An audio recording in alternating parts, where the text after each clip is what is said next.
नमस्कार। इस वीडियो में मॉडर्न हिस्ट्री का दो टॉपिक का डिस्कस करते हैं। एक तो है अंतरिम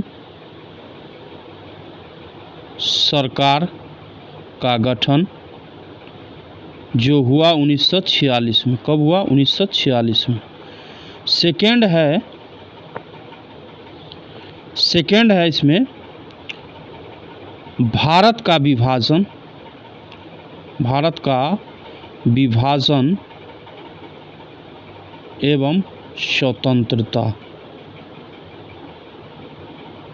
तो दो टॉपिक है मॉडर्न हिस्ट्री का। फर्स्ट है क्या? अंतरिम सरकार का गठन जो कि हुआ है 1946 में, और सेकेंड टॉपिक है भारत का विभाजन एवं स्वतंत्रता यानी कि 1947। तो मॉडर्न हिस्ट्री के दो टॉपिक से इस वीडियो में डिस्कस करने वाले हैं, और इससे जो 2022 तक के एग्ज़ाम में जो भी पीसीएस और यूपीएससी के एग्ज़ाम में प्रश्न बना उसका डिस्कस कर लेते हैं डिटेल में। अगर आपको दो टॉपिक पढ़ना हो तो आप स्पेक्ट्रम के बुक से पढ़ लीजिएगा एक बार। तो क्वेश्चन नंबर फर्स्ट का डिस्कस करते हैं। इससे पीछे मॉडर्न हिस्ट्री का लगभग अब समाप्त की ओर है मॉडर्न हिस्ट्री, और इससे पीछे जो भी वीडियो का डिस्कस किया गया है उसका लिंक जो है आपको वीडियो के डिस्क्रिप्शन में मिल जाएगा, या प्ले लिस्ट जो है चैनल पर मॉडर्न हिस्ट्री के नाम से अवेलेबल है, वहाँ से आप देख सकते हैं। ठीक है। तो फर्स्ट वीडियो जब हम मॉडर्न हिस्ट्री का डाले थे तो वास्को डी यूरोपियों का भारत में आगमन, वहाँ से लेके आज तक का लगभग 1 या 2 दिन और बचा हुआ है। 2 या 3 सेट में अब मॉडर्न हिस्ट्री जो है समाप्त हो जाएगा। उसके बाद एंशिएंट हिस्ट्री का डिस्कशन किया जाएगा। ठीक है। तो क्वेश्चन नंबर फर्स्ट लेते हैं। क्वेश्चन नंबर फर्स्ट का रहा है कि 1946 में गठित अंतरिम कैबिनेट की अध्यक्षता किसने की थी? 1946 में गठित अंतरिम कैबिनेट की अध्यक्षता किया गया था जवाहरलाल नेहरू के द्वारा। क्वेश्चन नंबर 2 पे आ जाए। पंडित जवाहरलाल नेहरू के नेतृत्व में अंतरिम सरकार का गठन कब हुआ था?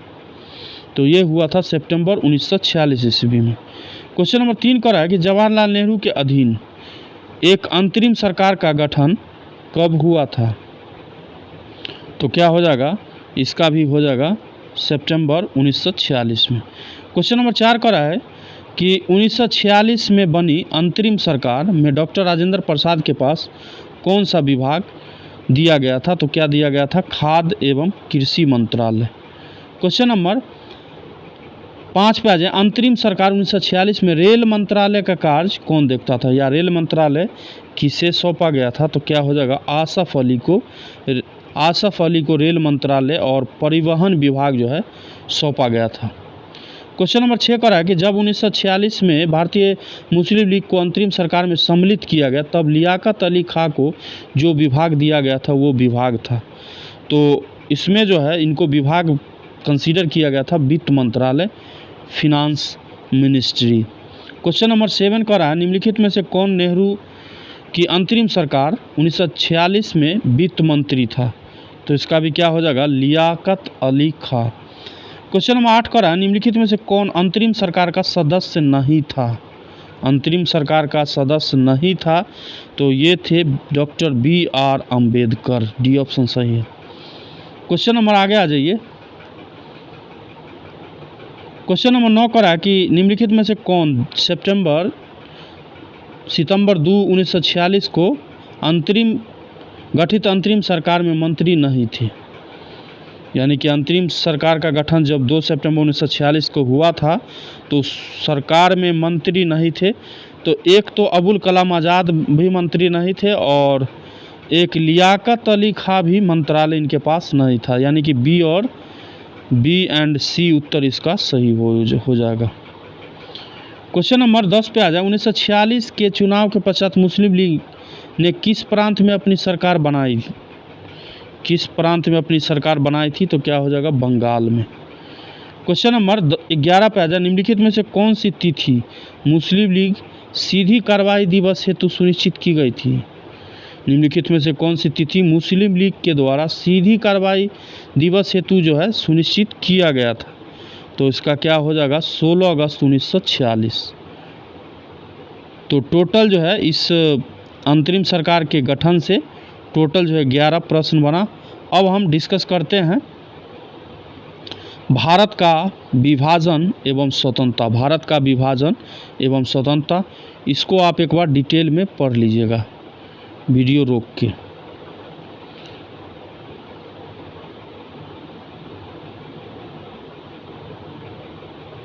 आ जाइए क्वेश्चन नंबर फर्स्ट पे। क्वेश्चन नंबर फर्स्ट कह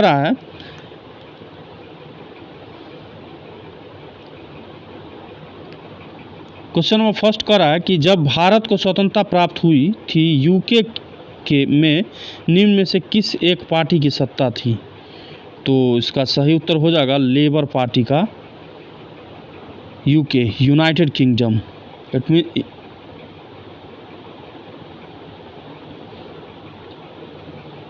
तो उस समय ब्रिटेन का प्रधानमंत्री कौन था? तो ब्रिटेन का प्रधानमंत्री थे, ये भी क्वेश्चन बन सकता है, क्लेमेंट आर एटली ब्रिटेन के प्रधानमंत्री थे और उनका कार्यकाल 1945 से 51 रहा और इस दौरान ब्रिटेन में लेबर पार्टी की सत्ता थी। क्वेश्चन नंबर 2 का कि भारत के स्वतंत्र होते समय इंग्लैंड के प्रधानमंत्री कौन था? तो क्या हो जाएगा? क्लेमेंट एटली, बी ऑप्शन सही हो जाएगा। क्वेश्चन नंबर 3 पे आ जाए कि ब्रिटिश सरकार ने जून 1948 तक भारत छोड़ने की घोषणा की थी। ब्रिटिश सरकार ने जून 1948 तक भारत छोड़ने की घोषणा की थी, तो इसका क्या हो जाएगा? फरवरी 1947 में। क्वेश्चन नंबर 4 पे आ जाए। क्वेश्चन नंबर 4 कह रहा है कि लॉर्ड माउंटबेटन वायसराय के रूप में भारत आए, तो भारत आने का क्या रीज़न रहा? तो यथासंभव भारत को संयुक्त रखने को विशेष हिदायत के साथ, बी उत्तर इसका सही है। क्वेश्चन नंबर 5 पे आ जाए, कौन सी योजना भारतीय स्वतंत्रता का आधार बनी? कौन सी योजना भारतीय स्वतंत्रता का आधार बनी? तो क्या हो जाएगा? माउंटबेटन योजना।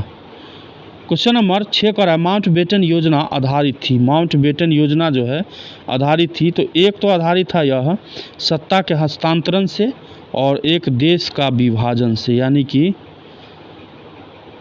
सत्ता के हस्तांतरण की और देश की विभाजन से, यानी कि बी एंड सी उत्तर भी इसमें सही लग रहा है। क्वेश्चन नंबर 7 का है कि भारतीय स्वतंत्रता अधिनियम, the Indian independence act British संसद द्वारा पारित किया गया था। कब किया गया था? तो ये हुआ था जुलाई 1947 में। क्वेश्चन नंबर 8 का है भारतीय स्वतंत्रता अधिनियम 1947 प्रभावी हुआ था। कब से प्रभावी हुआ? तो ये 18 जुलाई 1947 से। क्वेश्चन नंबर 9 पे आ जाए, भारतीयों को वर्ष 1947 में सार्वभौम सत्ता सौंपने की योजना निम्न में से किस नाम से जानी जाती है? तो उसका क्या हो जाएगा? माउंटबेटन योजना के नाम से। क्वेश्चन नंबर 10 का आगे, भारत के विभाजन से संबंधित माउंटबेटन योजना की सरकारी तौर पर घोषणा कब हुई थी? तो ये घोषणा किया गया था 3 जून 1947 को। MPPCS में पूछा गया प्रश्न। क्वेश्चन नंबर 11 पे आ जाए, दो कथन दिया गया है। कथन 1 जो है, कथन 1 करा कि अंग्रेजों ने भारत को 1947 में स्वतंत्रता प्रदान कर दी और कारण उसका क्या है कि अंग्रेज द्वितीय विश्व युद्ध में निर्बल हो चुके थे और नीचे दिए गए कूट की सहायता से सही उत्तर का जो है चयन करना है। तो सही है, ए और आर दोनों सही है और आर जो है कारण ए का सही व्याख्या करता है। क्वेश्चन नंबर 12 पे आ जाए, 2 वक्तव्य दिए गए जिसमें से पहले को कथन और दूसरा उसका कारण है। कथन क्या है? स्वतंत्र भारत में ब्रिटेन की प्रभुता बनी रही। स्वतंत्र भारत में ब्रिटेन की प्रभुता बनी रही। और कारण क्या है? स्वतंत्र भारत के गवर्नर जनरल की नियुक्ति ब्रिटेन के प्रभुता संपन्न शासक ने की। तो इसका क्या इसमें सही हो जाएगा? एक तो गलत हो जाएगा। स्वतंत्र भारत में ब्रिटेन की सत्ता प्रभुता बनी रही, ये सही नहीं होगा, जबकि सेकेंड स्टेटमेंट जो है सही होगा। तो इसके अनुसार आपका उत्तर क्या बन जाएगा? डी उत्तर इसमें सही है। क्वेश्चन नंबर 13 पे आ जाए, भारतीय स्वाधीनता विधेयक को राजकीय स्वीकृति प्राप्त हुई थी। भारतीय स्वाधीनता विधेयक को राजकीय स्वीकृति प्राप्त हुई थी, ये हुआ था 18 जुलाई 1947 ईस्वी को। क्वेश्चन नंबर 14 का है, भारत के विभाजन का बाल्कन प्लान उपज था। भारत का बाल्कन भारत के विभाजन का बाल्कन प्लान उपज था किसका? तो क्या हो जाएगा? लॉर्ड माउंटबेटन के मस्तिष्क का। क्वेश्चन नंबर 15 करा कि 1947 में भारतीय राष्ट्रीय कांग्रेस देश के विभाजन के लिए मुख्य रूप से इसीलिए सहमत हुई क्योंकि क्या रीज़न रहा है? रीज़न था वे बड़े पैमाने पर संभावित सांप्रदायिक दंगों को बचाना चाहते थे। सी उत्तर इसमें सही हो जाएगा। क्वेश्चन नंबर 16 पे आ जाए। 16 भी इसी टाइप का प्रश्न है, कारण और उसका कथन और कारण दिया गया है। 16 कह रहा है कि भारतीय राष्ट्रीय कांग्रेस ने माउंटबेटन योजना का स्वीकार किया और वह द्विराष्ट्र सिद्धांत को मानती थी और नीचे दिए गए कूट की सहायता से सही उत्तर का चयन कीजिए। तो इसमें एक तो सही हो जाएगा लेकिन दो इसका सही नहीं होगा, यानी कि क्या उत्तर हो जाएगा? सी उत्तर इसमें सही है। क्वेश्चन नंबर 17 कह रहा है कि भारत के विभाजन के विकल्प के रूप में गांधी जी ने माउंटबेटन को सुझाया था कि वे तो जिन्ना को सरकार बनाने के लिए आमंत्रित करें। क्वेश्चन नंबर 18 का है रेड क्लिफ समिति इसलिए किस लिए नियुक्त की गई थी? रेड क्लिफ, इससे भी प्रश्न बनता है खास के ज्योग्राफी में। तो रेड क्लिफ भारत और पाकिस्तान की सीमाओं को निर्धारण करने के लिए रेड क्लिफ समिति की नियुक्ति जो है की गई थी। और क्वेश्चन ज्योग्राफी में बनता भी है, तो क्या पूछा जाता है? भारत और पाकिस्तान के बीच जो सीमा रेखा है उस रेखा को क्या बोलते हैं? तो रेड क्लिफ रेखा के नाम से जानते हैं। क्वेश्चन नंबर आगे आ जाइए। 19 नंबर क्वेश्चन कर रहा है भारत के विभाजन के संदर्भ में 1947 में नियुक्त सीमा आयोग की अध्यक्षता किसने की थी? तो ये किया गया था रेड क्लिफ के द्वारा। क्वेश्चन नंबर 20 पे आ जाए। भारत के विभाजन को टालने का अंतिम अवसर समाप्त हो गया था। क्या हो जाएगा? कैबिनेट मिशन को अस्वीकार करने के साथ ही। क्वेश्चन नंबर 21 पे आ जाए। क्वेश्चन नंबर 21 करा कि 15 जून 1947 को कांग्रेस के दिल्ली अधिवेशन में भारत के विभाजन का प्रस्ताव स्वीकृत हुआ। इस अधिवेशन के अध्यक्ष कौन थे? तो क्या हो जाएगा? आचार्य जेपी कृपलानी। क्वेश्चन नंबर 22 पे आ जाए कि सन 1947 को, इसको थोड़ा डिटेल में पढ़ लीजिएगा इसके विषय में जो है।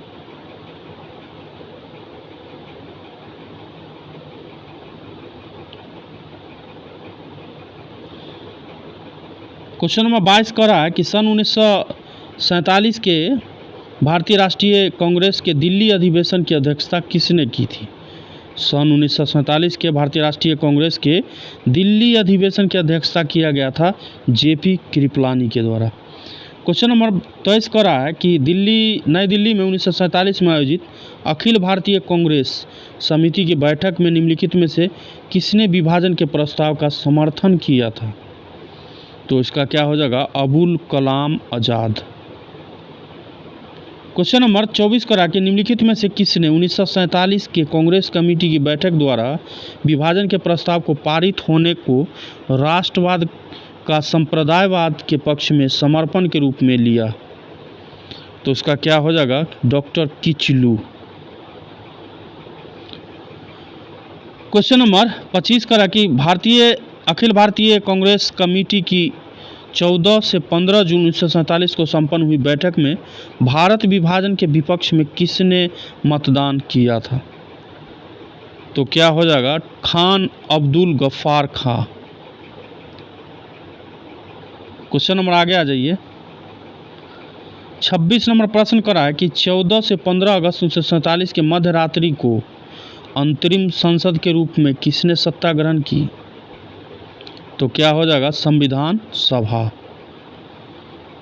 क्वेश्चन नंबर 27 का रहा है 14 या 15 अगस्त 1947 के मध्य रात्रि में केंद्रीय असेंबली में इनकलाब की गीत हिंदुस्तान हमारा तथा जनगण मन किसने गाया?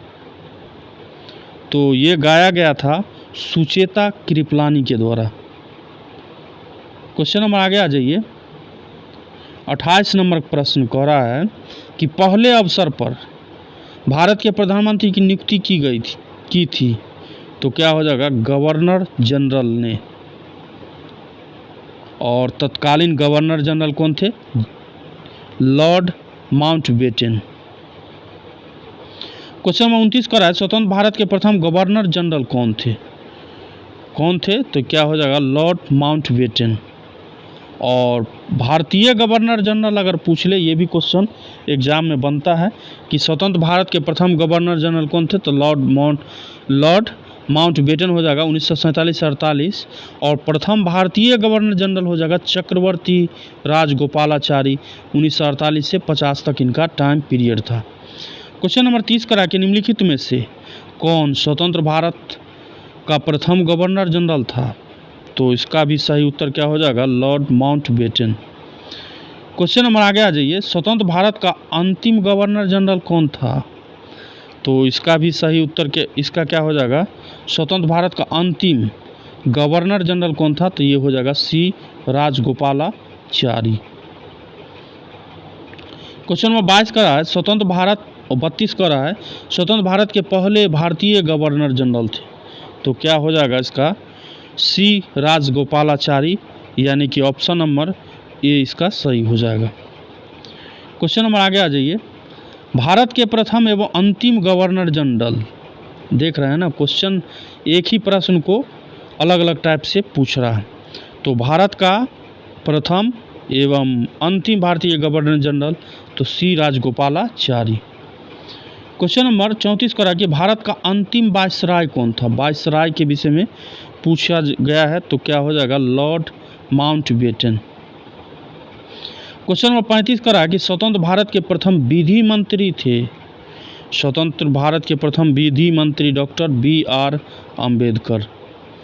क्वेश्चन नंबर 36 करा कि बिल्कुल प्रारंभ से भारत के राष्ट्रपति के पद पर आसीन व्यक्तियों का निम्नलिखित में से कौन सा क्रम सही क्रम है?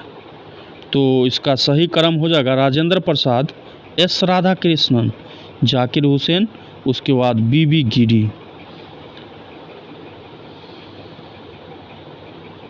क्वेश्चन नंबर 37 पे आ जाए कि लॉर्ड माउंटबेटन की अध्यक्षता में बनी विभाजन परिषद में भारतीय राष्ट्रीय कांग्रेस का प्रतिनिधित्व किया था। तो ये किया गया था प्रतिनिधित्व जवाहरलाल नेहरू और सरदार वल्लभ भाई पटेल के द्वारा। बी उत्तर सही है।